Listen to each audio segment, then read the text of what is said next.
¿A dónde vamos en Cuba? ¿Servirá de algo que Raúl Castro no siga al frente del Partido Comunista en Cuba? ¿Cómo están, amigos? Bienvenidos a Noticias Importantes. Comenzamos. Raúl Castro dejará su cargo de primer secretario de la organización en el inminente octavo Congreso del Partido Comunista de Cuba. El octavo Congreso, a celebrarse entre el 16 y el 19 de abril, será muy importante según muchos analistas, porque Raúl Castro dejará su cargo de primer secretario de la organización, que según la Constitución es la máxima instancia de poder en el país, o sea que por primera vez desde 1959 no habrá un Castro de Virán al frente del castrismo. Parecen conclusiones acertadas, pero no lo son, no se sustentan en la sui generis de la realidad cubana. Y es que el mundo y los propios cubanos conocen poco de la estructura real del poder político en Cuba, no tienen cómo saberlo. Aunque de jure, legalmente la Constitución establece que el Partido Comunista de Cuba, PCC, es la fuerza dirigente superior de la sociedad y del Estado, en la realidad práctica y de facto, la máxima instancia del poder en Cuba no es el buró político del PCC ni su primer secretario, sino un grupo de militares que conforman una mafia, que no da la cara al pueblo y que actúa tras bambalinas y no rinde cuentas a nadie. La mafia militar está por encima del PCC, esa cofradía ilegal e inconstitucional que está por encima del Estado, el gobierno, el parlamento y por el mismísimo PCC. La integran generales, coroneles y comandantes históricos encabezados por Castro II, quien no importa si no tiene el cargo oficial o partidista, seguirá siendo el tirano mientras viva. Así se lo ordenó el fundador de la dinastía familiar, su hermano Fidel. En Cuba no hay tres poderes públicos como en el mundo normal, sino que uno superior y 6 subordinados.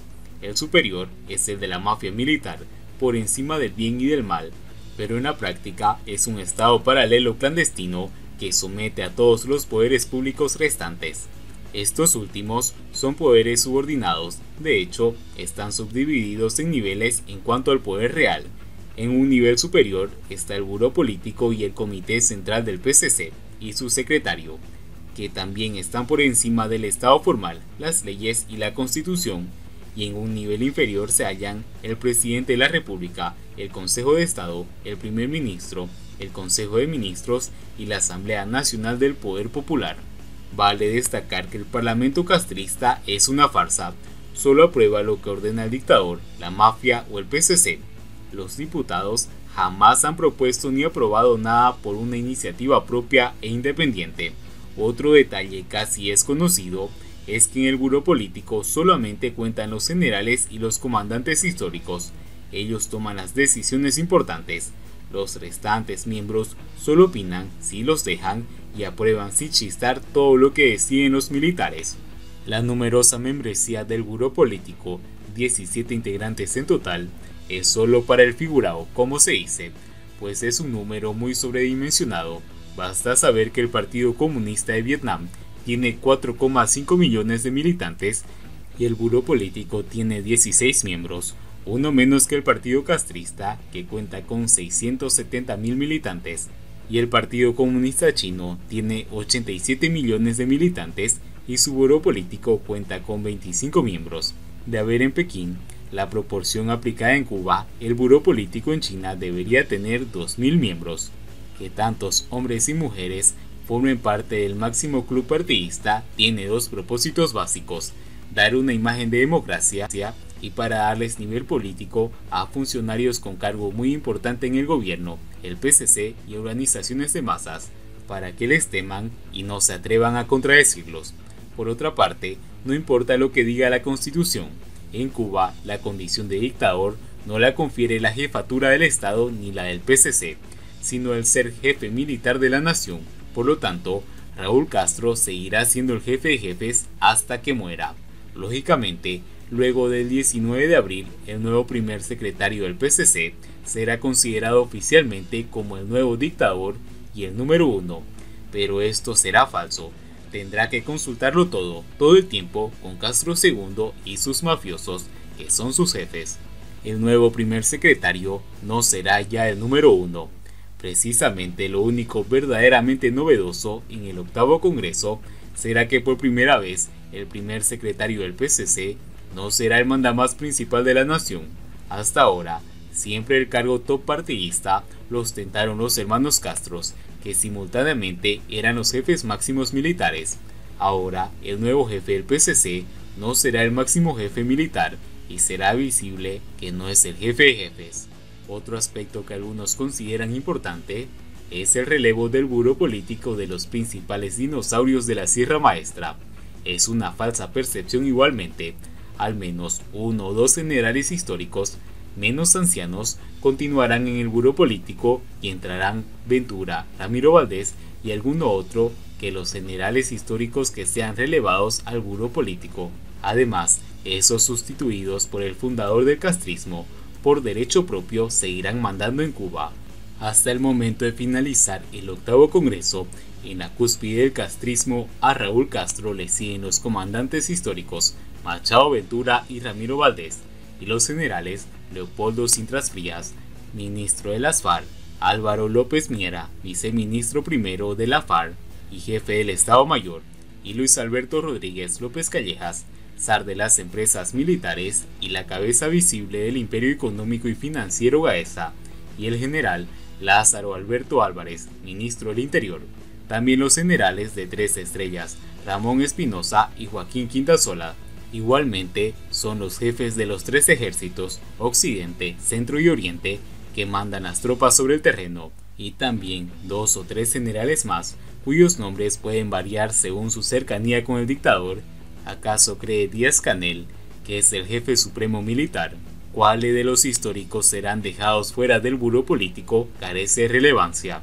El enorme poder militar y político que ellos ostentan seguirá intacto y siguen portándose bien.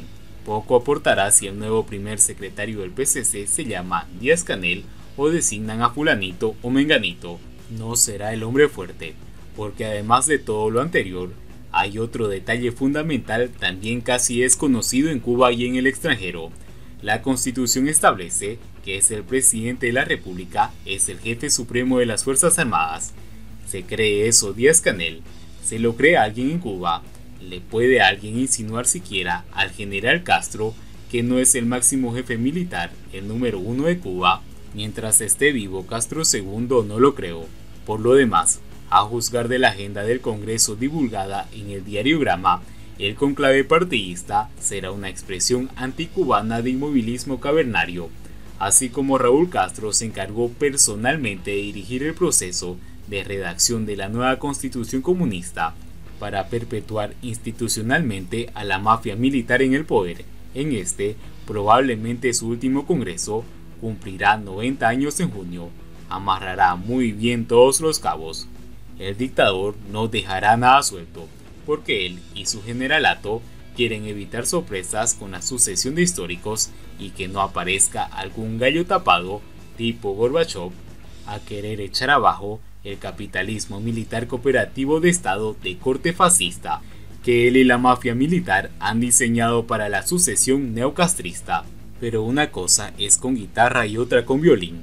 Ante su anunciada inacción criminal, ante una crisis que se va convirtiendo en hambruna y en un posible desastre humanitario, el 8º Congreso seguro disparará en grande el rechazo al régimen contra la población cubana.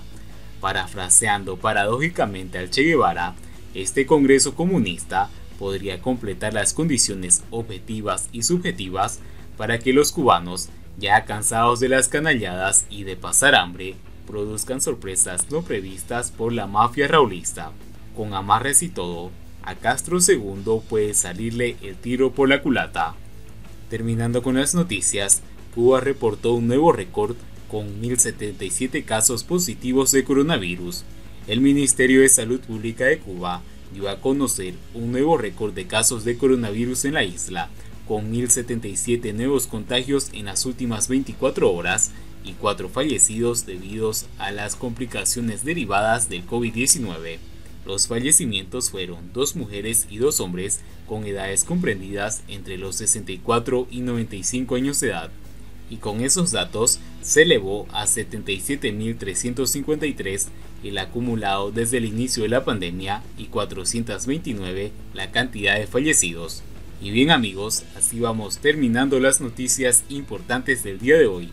Espero que las noticias hayan sido de su agrado y no olviden que nos ayudarían mucho compartiendo las noticias y así poder informar a muchas más personas de la verdadera realidad en Cuba. Muchas gracias por seguirnos, no olviden suscribirse, nos vemos en el siguiente informe.